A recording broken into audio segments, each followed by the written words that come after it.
പത്തനംതിട്ട പുനലൂർ മൂവാറ്റുപുഴ സംസ്ഥാന പാതയിൽ വീണ്ടും അപകടം. കോന്നി എലിയറക്കല്ലിലാണ് അപകടമുണ്ടായത്. ശബരിമല തീർത്ഥാടകർ സഞ്ചരിച്ചിരുന്ന കാറും പിക്കപ്പ് വാനും കൂട്ടിയിടിക്കുകയായിരുന്നു.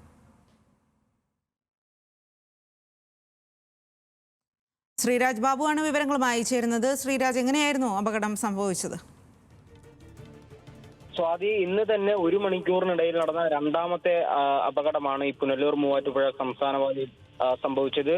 എലിയറക്കലിലായിരുന്നു അപകടമുണ്ടായത്. ഈ തമിഴ്നാട് സ്വദേശികളായ ശബരിമല തീർത്ഥാടകർ സഞ്ചരിച്ചിരുന്ന കാറും മറ്റൊരു പിക്കപ്പ് വാനും തമ്മിലാണ് കൂട്ടിയിടിച്ചത്. ഈ ശബരിമല തീർത്ഥാടകർ സഞ്ചരിച്ചിരുന്ന കാർ മറ്റൊരു വാഹനത്തെ ഓവർടേക്ക് ചെയ്ത് വരുന്നതിനിടയിൽ ഈ പിക്കപ്പ് വാനിലേക്ക് ഇടിച്ചു കയറുകയായിരുന്നു. എന്നാൽ ഈ അപകടത്തിൽ കാറിലുണ്ടായിരുന്നവരുടെയും അതുപോലെ പിക്കപ്പ് വാനിലെയും ഉണ്ടായിരുന്നവരുടെയും പരിക്കുകളൊന്നും തന്നെ ഗുരുതരമല്ല. കാറിലുണ്ടായിരുന്ന രണ്ടുപേരെ അടുത്തുള്ള ഒരു സ്വകാര്യ ആശുപത്രിയിൽ പ്രവേശിപ്പിച്ചിട്ടുണ്ട്. ഇരു വാഹനങ്ങളും അവിടെ പോലീസെത്തി നീക്കം ചെയ്തിട്ടുണ്ട്. നിലവിൽ വാഹന ഗതാഗതം പുനഃസ്ഥാപിച്ചിട്ടുണ്ട്. അല്പസമയം അതിലെയുള്ള ഗതാഗതം തടസ്സപ്പെട്ടിരുന്നു. എന്നാൽ നിലവിൽ മറ്റു പ്രശ്നങ്ങളൊന്നുമില്ല.